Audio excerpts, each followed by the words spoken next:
Beh, guardi, io volevo fare qualche considerazione, tanto saluto l'amico Roberto che naturalmente lui ha fatto un quadro economico importante di quella che è la situazione adesso nel nostro Veneto, ma anche in tutto il resto della nazione.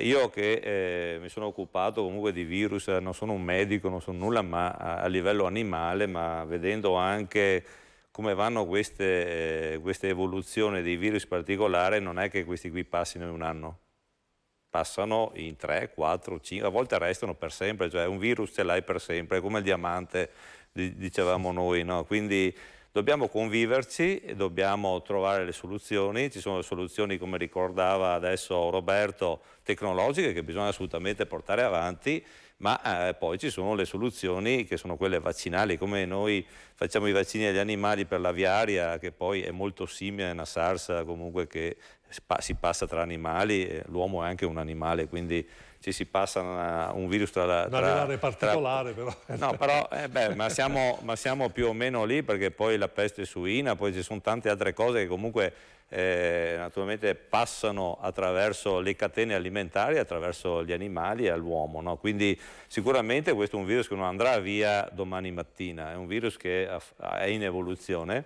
Abbiamo visto le varianti che adesso stanno imperversando, oggi 27.000 positivi, mi pare più di 326, 27 morti, quindi cioè, questo non è che passi domani mattina e ci saluta perché arriva un po' di sole a maggio e a giugno, questo resta latente e poi riparte quando decide lui di ripartire, quindi abbiamo visto che comunque gli assembramenti, visto la socialità, naturalmente non è che possiamo sempre stare chiusi a casa, c'è una stanchezza generale di tutti, abbiamo ricordato i ragazzi, ma ricordo gli anziani, io che sono segregati in casa da un anno, che non vanno neanche al cimitero a trovare i cari o non vanno ai funerali, ci sono fette della società che non sono terrorizzate da questo virus, giustamente, e l'unica soluzione che è anche stata accelerata e che io vedo sono quelle dei vaccini. I vaccini che a oggi purtroppo abbiamo visto quale difficoltà ci sia stata da parte purtroppo da una disorganizzazione del passato governo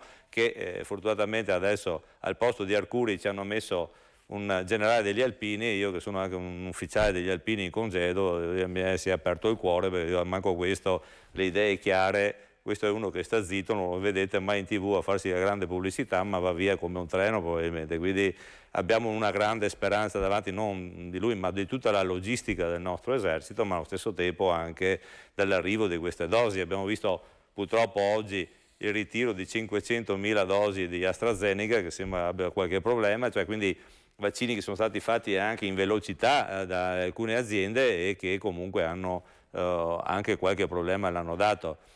Quindi siamo a oggi circa neanche il 10% della popolazione vaccinata in tutto il paese, forse anche molto meno. Siamo 1.800.000. Un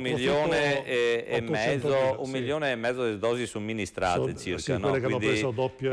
E poi naturalmente ci sono qui quella doppia cosa. Quindi sicuramente quello è quello che noi dobbiamo portare avanti. Uno, per liberarci dalle mascherine, per avere la socialità, per ritornare a essere comunque liberi di fare le nostre cose, ma dall'altro lato anche riaprire il turismo, riaprire le piscine, riaprire lo sport. Abbiamo lo sport completamente devastato, i nostri ragazzi oltre a non andare a scuola. Giusto, quindi se vogliamo liberarci l'unica soluzione è il vaccino. Proprio oggi in quinta commissione discutavamo con l'assessore Lanzarin del nuovo piano vaccinale, che comunque prevede tutta una serie di ulteriori, soprattutto in Veneto, incrementi di vaccinazione per arrivare a 50.000 vaccinati al giorno e naturalmente questa è un'ottima ripresa appena arriveranno queste nuove dosi. Abbiamo una convenzione fatta dal Presidente Zaia con il mondo delle imprese, quindi sono tanti imprenditori, quindi anche Commercio, Confindustria, col Direct, tutta l'impresa veneta ma anche quella nazionale stanno facendo convenzioni per vaccinare all'interno delle aziende dove si hanno i medici del lavoro. Stiamo vaccinando tutte le classi, le coorti degli anziani a partire dagli anni 40 fino dai 108 anni in giù ai 80 in su, quindi entro marzo saranno vaccinati tutti. Però, Abbiamo, questo ritmo, quella è la soluzione, cioè dobbiamo arrivare a sta famosa immunità di gregge che naturalmente 70%. Abbiamo visto stati come Israele, come l'Inghilterra, eccetera, che stanno arrivando e quindi stanno aprendo naturalmente. Ma con questo ritmo mi sa che ci vorrà. Beh, ci vorrà un anno, dicono, per arrivare però gli esperti, io non sono un esperto, ma una cosa che voglio dire in più è che non è che una volta vaccinati, una volta con la seconda somministrazione sia passato forever, cioè questo vaccino dobbiamo farlo ogni anno, cioè non è che sia passato qui, cioè noi ogni anno dobbiamo rivaccinare tutta la popolazione come quelli dell'influenza, quindi abbiamo bisogno, come dice il nostro ministro Giorgetti a Roma, di riprodurcelo qui in luogo, in Italia, cioè quindi noi dobbiamo avere industrie, e le abbiamo, farmaceutiche importanti, che siano in grado di produrre nei prossimi 10 anni questo vaccino, con tutte naturalmente le varianti del vaccino rispetto alle varianti del virus, perché ogni anno dobbiamo rivaccinarci tutti. Per questo è quello che noi dobbiamo mettere in piedi. Quindi ci vuole la logistica dei vaccini. Dobbiamo arrivare a produrci il vaccino su brevetto nostro o su licenza e dall'altro canto mettere in moto tutta la macchina che si sta mettendo in moto e che sia una macchina che non si ferma a settembre ma va avanti, cioè deve andare avanti continuamente. Questo è quello che dobbiamo fare per liberarsi sia dal punto di vista sanitario ma soprattutto dal punto di vista anche economico.